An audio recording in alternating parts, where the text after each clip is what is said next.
First world war हुआ, league of Nations का जन्म। लीग ऑफ नेशन इसलिए थी कि वर्ल्ड वॉर दोबारा ना हो। फिर सेकेंड वर्ल्ड वॉर भी हो गया तो यूनाइटेड नेशन बन गया। तो अब यूनाइटेड नेशन भी कुछ नहीं कर पा रहा है। थर्ड वर्ल्ड वॉर की आहट सुनाई दे रही है, हर जगह सुनाई दे रही है।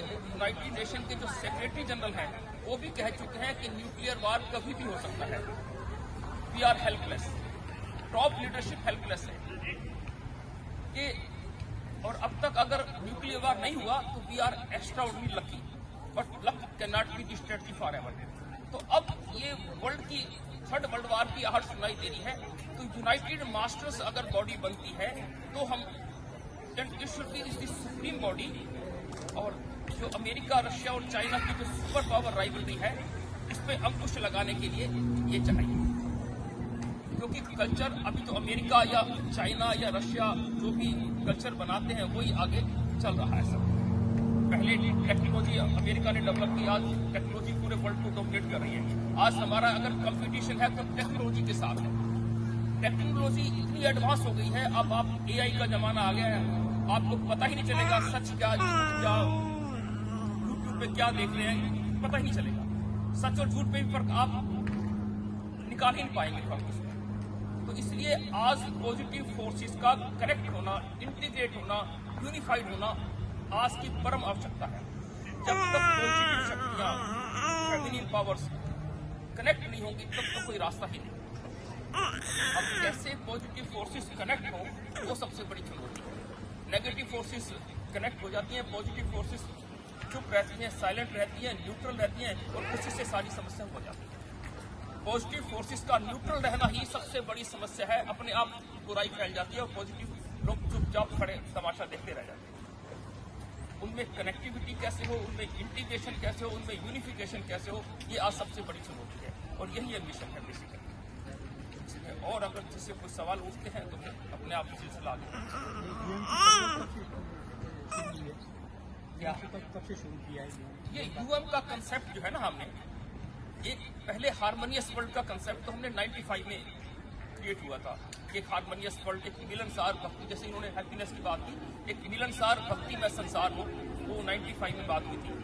यूएम का कंसेप्ट 2007 में हमने एपीजे कलाम जब प्रेसिडेंट हुआ करते थे उनको ये भेजा था लेटर हमने राष्ट्रपति भवन से, और वो वहाँ से एक्नॉलेजमेंट भी आई थी। वो हमारी वेबसाइट पे भी है, ये डिवाइन फोर्स 123 के नाम से वेबसाइट है, उसमें सब कुछ है, ये लेटर वेटर सब लगे हुए हैं उसके अंदर। सो उसके बाद ये जो 123 विजन है यूपीएमयूटी, ये हमारा 20 अक्टूबर 2012 से चला था और इसकी भी इतला हम लोग प्रेसिडेंट को, प्राइम मिनिस्टर को, चीफ जस्टिस को, इवन G20 नेशंस के जो हेड्स हैं उनको दे चुके हैं सब। क्योंकि ये कल्चर तो ऊपर से नीचे आता है, जब तक ऊपर वाले चाहेंगे ही नहीं, जब तक ये बात जो हम कर रहे हैं समझ ही नहीं आएगी तो बात आगे बढ़ेगी कैसे। पहले तो इसकी कंसेप्चुअल क्लैरिटी हो, अगर हमें क्लैरिटी लगती है और फिर ये इसका धीरे धीरे ग्लोबल कंसेंसस बिल्ड करें, और ग्लोबल कंसेंसस बिल्ड करें ऊपर से, जब तक टॉप लेवल से रिकॉग्निशन ही नहीं होगी तो हम कितनी भी बातें कर लें क्या फर्क पड़ता है। हम यूनाइटेड मास्टर्स की बात कर लें तो कर लें, क्या फर्क पड़ता है। तो यूनाइटेड मास्टर्स बंद तो नहीं जाएगी बॉडी, वो तो जब सब चाहेंगे तब होगी। टॉप लेवल से उसकी स्वीकृति होनी चाहिए कि भी ऐसा हो। तो इस ये जो मिशन है ये प्रकृति का मिशन है। इस बारे में जो है अगर रिकॉग्निशन होगी, अगर आप सब लोग ये समझ लेंगे कि ये मिशन प्रकृति का है तभी तो पार्टिसिपेट कर पाएंगे। इसे आप पॉलिटिकल रंग देंगे तो कुछ नहीं होगा, कोई संस्था बनाने से कुछ नहीं होने वाला काम। ये पूरी मानवता का मिशन है, इसके लिए इसको अंतर की गहराई से इस मिशन से सुनना पड़ेगा। और ये प्रकृति का मिशन है, जब तक वो हमारे अंतर में भावना नहीं आएगी तब तक ये रास्ता बनेगा नहीं। इसके लिए 9 डायमेंशन अपील हमने दी थी, वहाँ पे G20 नेशंस के हेड्स भी हैं। वो 9 डायमेंशनल अपील क्या थी कि ये जो 1, 2, 3 है, ये जो यूपीएमयूटी है, it is the message of nature, it is the signal of nature, it is the directive of nature. इस रूप में इसकी मान्यता है। और यूएम की जो हमारी डेफिनेशन है कि highly spiritual upper house of the world, उस रूप में इसकी मान्यता। नहीं तो यूएम का मतलब आप अलग निकालेंगे, आप अलग निकालेंगे, आप अलग निकालेंगे। और आप देखिए छोटे छोटे भी स्टेप्स अगर ये सरकारें ले लें तो इससे महाक्रांति हो सकती है। आप इस 1,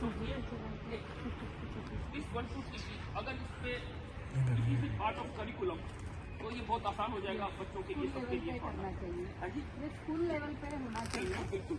बच्चों जैसे फोर्थ फिफ्थ स्टैंडर्ड के बाद बाकी के सब्जेक्ट वैल्यू एडेड करते, इसलिए ये होना चाहिए। बिल्कुल। देखिए हमने 2014 में एक लेटर लिखा था जब समृति ईरानी प्रेसिडेंट और HRD that is 1 to 3 be the part of curriculum.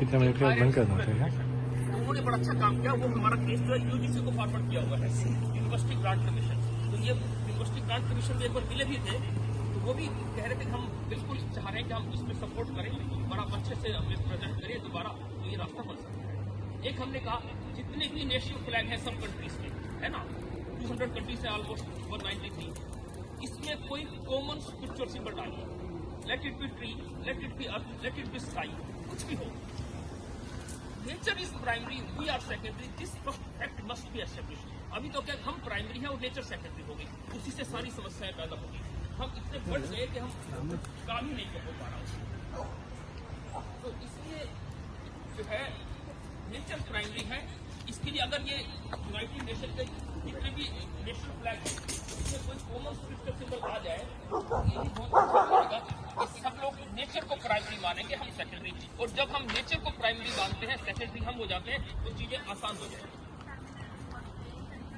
और एक ये था एक वर्ल्ड की इमरजेंसी, यूनाइटेड नेशन के सेक्रेटरी जनरल ने कहा कि न्यूक्लियर वॉर कभी भी हो सकता है, कहा ना। अब उन्होंने कह भी दिया, फिर भी हम सीरियस नहीं है, तो क्या फायदा।